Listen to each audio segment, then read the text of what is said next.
Hello and welcome to Rockanory. I'm Zoë Howe and today I'm going to be reading from this British Beat Explosion Rock and Roll Island, and this is a collection of essays that was published this year by Aurora Metro. I contributed a couple of chapters to it, don't let that put you off, but it's a celebration of Eel Pie Island and its rock and roll legacy, particularly focusing on the 50s and 60s. And its role within the British beat explosion, hence the title. I don't know if you know much about Eel Pie Island, but it's a fascinating place, and it's quite strange because obviously back in the day it had quite a reputation. Lots of amazing gigs there, early gigs by the Stones, the Yardbirds, Long John Baldry, you name it, they played there. Now it's an incredibly tranquil little place.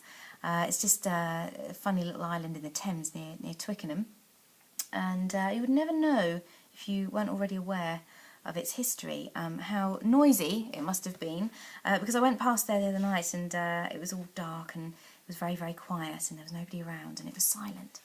And I thought, you don't fool me. I know your secrets and they're noisy ones, so yeah, it's a funny old place.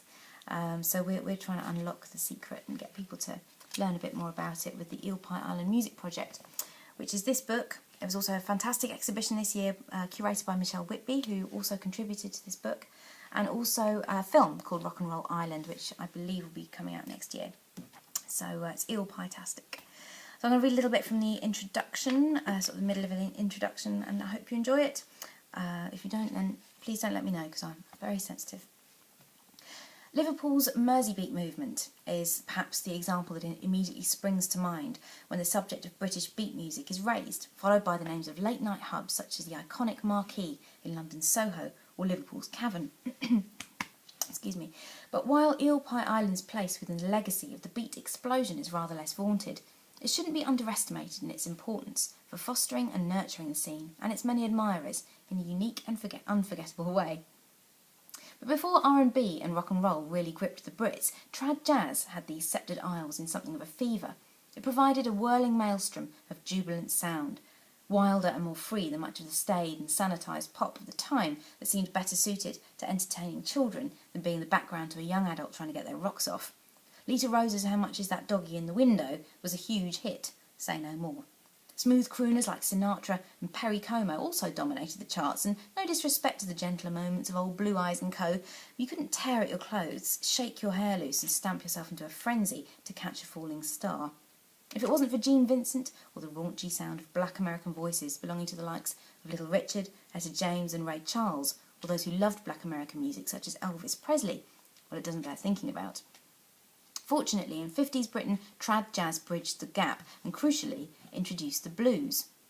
One of the earliest trad jazz clubs was started by the clarinetist Cyril Laurie, a musician whose band would frequently play Eel Pie Island, and who claimed to be the reincarnation of fellow clarinet player Johnny Dodds, even though Dodds was still alive when Cyril was well into his teens. We needn't go into that now. Cyril's club was based in Ham Yard, Soho, a cul-de-sac that was home to a boxing gym, and it was where the street traders from the market on Rupert Street could store their barrows. You had a few culture clashes going on there, literally in some cases.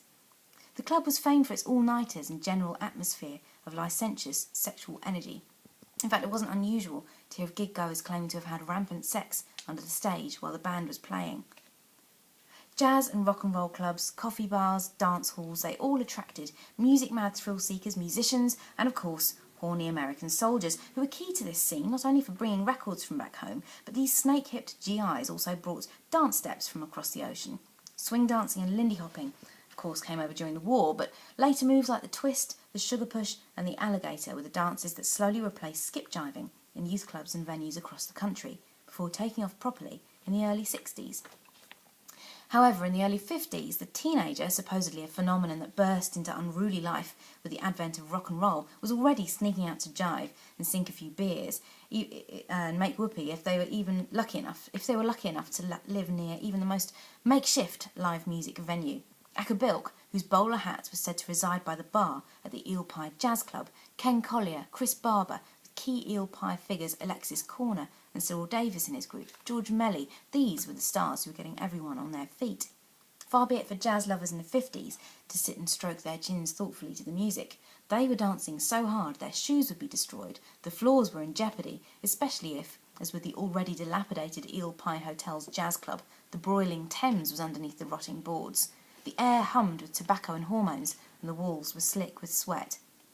George Melly described the method of dancing to trad as anti-dancing.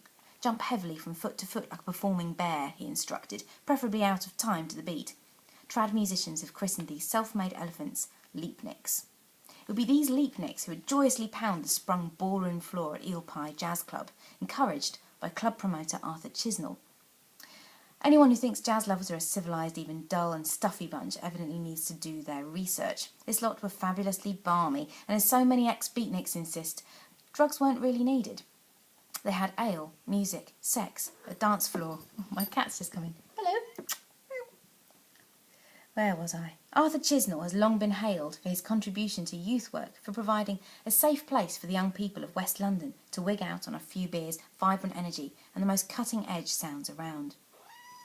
The dance floor was like a trampoline, says Eel Pie Islander Trevor Bayliss.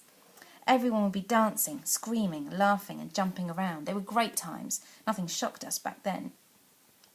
Well-travelled musicians crossed the river by ferry to get to odd little Eel Pie Island, also known as Eel Pie Land. Mock passports were issued to enter this strange and mystical land, and there they found a place that boasted an atmosphere comparable with that of New Orleans. They revelled in the enthusiasm of the audience, some members of which would express their enthusiasm in all sorts of acceptable ways. It was very difficult not to get laid on Eel Pie Island, as George Melly once said. Sex rose from the dancing crowd of young beatniks like steam from a kettle. Many beat groups, of course, the Beatles being an obvious example, graduated from skiffle and a love of Glasgow-born skiffle king Lonnie Donegan to rhythm and blues. The route from trad to beat is not hard to trace. UK jazz musicians were already well versed in the blues, barrel house and boogie-woogie, no doubt having heard first-hand in many cases the voice of Bessie Smith or the joyous stride piano of Fats Waller. Skiffle, meanwhile, was like the punk of the 50s. It rammed a much-needed shot of energy into the backside of the establishment, to many people's outrage, and it boasted something of a DIY ethic. Tea-chest basses with bits of string, washboards, kazoos. It had never been so easy to make music. Skifflers were, as writer John Savage puts it, the younger siblings of the trad jazzers who'd packed out the 100 Club on Oxford Street and clubs like Eel Pie Jazz Club, playing to duffel-coated weirdy-beardies and their black-tighted coal-eyed girlfriends. Songs such as Humphrey Littleton's Bad Penny Blues bridged the trad skiffle gap. I'm going to leave it there, but that was from the British Beat Explosion Rock and Roll Island. It's full of really good stories, and it's quite a slim volume, but there's lots of really interesting contributions, including one from Don Crane from the Downliners sect, I do believe, is in here. And as I say, Gina Way, who runs the Eel Pie Club today, and lots of other interesting bits and pieces in there too, and some great pictures. So get yourself a copy. It's published by Aurora Metro. Look out for the film Rock and Roll Island, and thank you as always for tuning in and giving me your time and listening and watching, and don't forget that there are lots of other videos on this channel, the Rockanory channel, so if you like having rock and roll bedtime stories read to you, then you are in the right place. So knock yourselves out, not literally, and see you soon.